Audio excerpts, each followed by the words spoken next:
Bonjour à tous. Que retenir de cette assemblée plénière des évêques de France à Lourdes?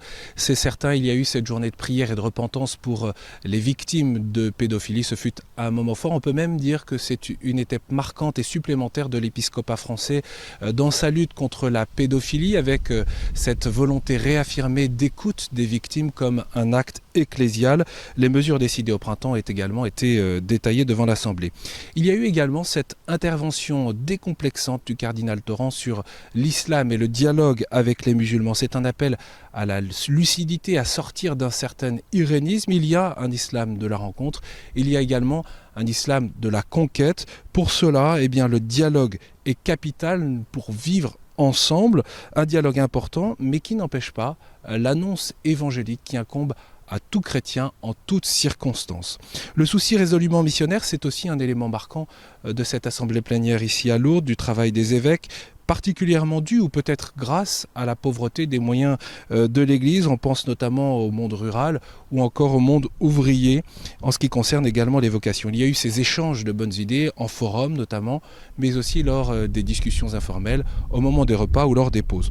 Autre élément à retenir, du fait de la limite d'âge des 75 ans, les grandes voix de l'épiscopat français des années 90-2000 sont en train de partir et il y a donc l'émergence d'une nouvelle génération d'évêques, un renouvellement en profondeur, qui a un impact évidemment sur les assemblées plénières et qui confirme aussi les tendances de ces dernières années. La prière commune est centrale. Il y a cette fraternité visible ici à Lourdes entre ces évêques qui portent un ministère plutôt solitaire dans les diocèses.